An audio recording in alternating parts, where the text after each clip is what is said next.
Assalamualaikum warahmatullahi wabarakatuh. Selamat berjumpa kembali di my channel Simulasi CAT Official. Pada kesempatan ini kita akan melanjutkan kembali pembahasan soal kita mengenai formasi kebidanan. Sudah siap? Ayo kita mulai. Nomor 1. Menunjang percepatan penurunan angka kematian ibu atau AKI dan angka kematian bayi atau AKB di Indonesia melalui upaya pemberdayaan masyarakat merupakan tujuan umum dari A. Imunisasi, B. Posyandu, C. Penyuluhan kesehatan reproduksi, D. Penyuluhan KB, E. Semua jawaban benar. Jadi jawabannya adalah B. Posyandu. Tujuan umum dari posyandu adalah menunjang percepatan penurunan angka kematian ibu atau AKI dan angka kematian bayi atau AKB di Indonesia melalui upaya pemberdayaan masyarakat. Kita lanjut soal selanjutnya. Seorang ibu hamil usia kehamilan 28 minggu telah dilakukan palpasi Leopard 1 sampai Leopard 4. Kemudian ibu tiba-tiba merasakan tidak nyaman pada perutnya. Pada saat dikaji dan dilakukan palpasi, teraba kontraksi rahim dan ibu diminta untuk relaksasi napas dalam dan beristirahat. Ketika selesai kontraksi, ibu mengeluhkan kondisi perubahan pada wajahnya, terutama pada pipi, terdapat bercak kehitaman yang semakin gelap dan banyak. Apakah perubahan yang terjadi pada wajah ibu tersebut? A. Striae lipid, B. Striae albican, C. Linea nigra, D. Linea alba, E. Kloasma. Jadi ibunya mengeluh ada bercak kehitaman di muka. Jawabannya adalah kloasma. Kita lihat pembahasannya.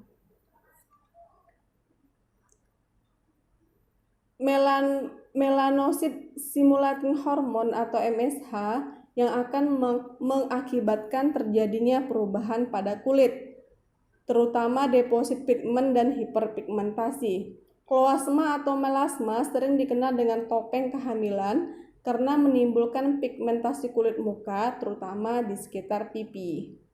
Kita lanjut soal selanjutnya. Seorang ibu muda pada tanggal 15 Oktober 2019 datang ke poliklinik dan mengatakan ia mengalami keterlambatan menstruasi selama 5 minggu. Ibu mengatakan bahwa pada tanggal 8 September 2019 merupakan awal menstruasi dan sekaligus menstruasi terakhirnya. Ibu sangat penasaran dan ingin mengetahui apakah dirinya benaran hamil atau tidak. Apakah yang akan Anda lakukan pada ibu tersebut? A. Menyampaikan kepada ibu menunggu 1 bulan lagi untuk melihat tanda dan gejala lain yang muncul. B. Menyarankan melakukan screening terhadap kemungkinan adanya gangguan reproduksi. C. Memintanya untuk melakukan pemeriksaan kehamilan melalui sampel urin. D. Menganjurkan ibu untuk memeriksakan kehamilan melalui sampel darah. E. Melakukan pemeriksaan kehamilan melalui pemeriksaan USG. Jadi jawabannya adalah C. Memintanya untuk melakukan pemeriksaan kehamilan melalui sampel urin. Setelah implantasi atau perlengketan hasil konsepsi di dinding rahim, kadar HCG human chorionic gonadotropin meningkat. HCG dapat dideteksi di dalam urin ibu sekitar waktu pertama tidak terjadi menstruasi atau 2 minggu setelah ovulasi. Dan selain itu tidak membutuhkan waktu lama dan biaya yang murah. Kita lanjut soal selanjutnya.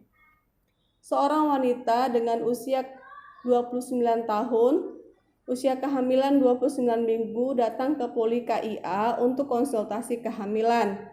Dari hasil pengkajian didapatkan data pasien memiliki anak hidup 2 dan riwayat mengalami keguguran pada anak ketiga. Apakah status obstetri pada kasus tersebut? Ibu 29 tahun, sekarang hamil 29 minggu, sudah punya anak 2, keguguran 1. Jadi status obstetrinya adalah D, G4, hamil keempat, P2 dan A1. G4, hamil keempat, Hidup anak 2, abortus 1. Jadi jawabannya adalah D. Kita lanjut soal selanjutnya. Seorang wanita hamil berusia 21 tahun dengan G1 P0A0 hamil 37 minggu datang untuk melakukan pemeriksaan kehamilan.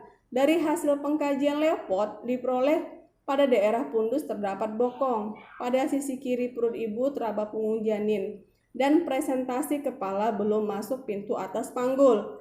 Apakah tindakan selanjutnya pada kasus tersebut? A. Menilai kontraksi. B. Klarifikasi pada arteri radialis ibu. C. Pastikan kembali posisi janin. D. Mencari daerah punktum maksimum. E. Melakukan pemeriksaan DDJ.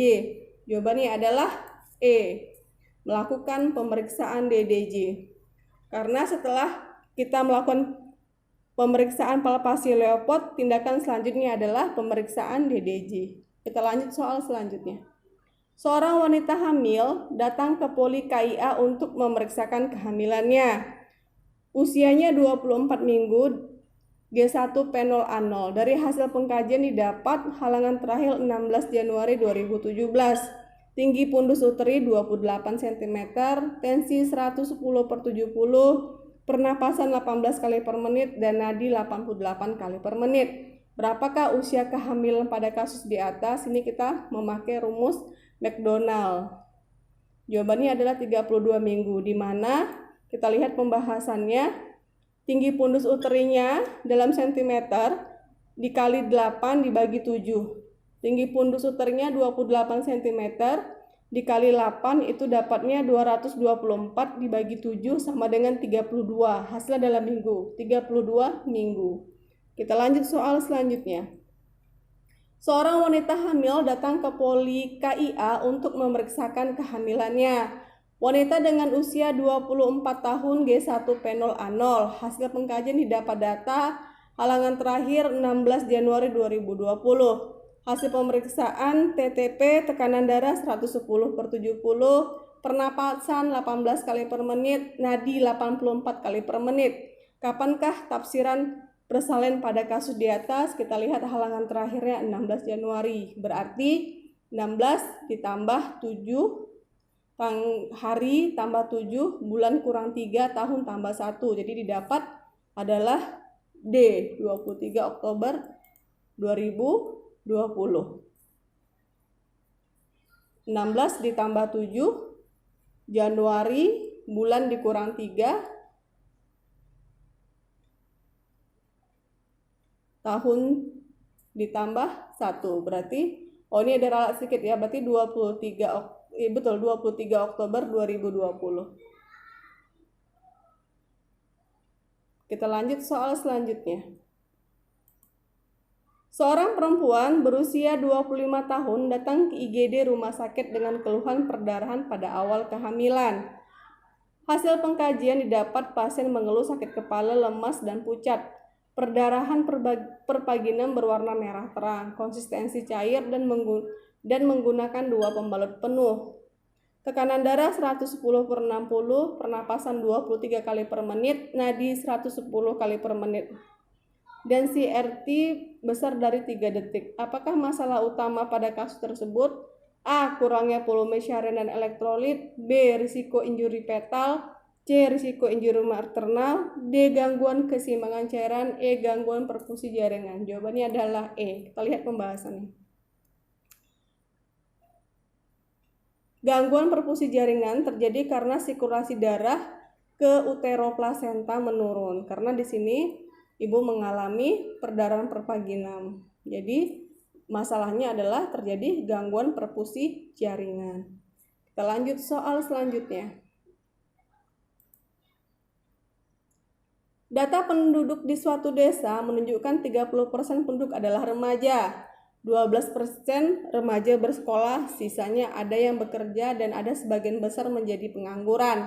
Angka kenakalan remaja terakhir ini meningkat dari narkoba dan pencurian. 15% remaja setelah tamat SMP langsung menikah. 12% dari remaja yang menikah mengalami masalah pada kehamilan yaitu abortus.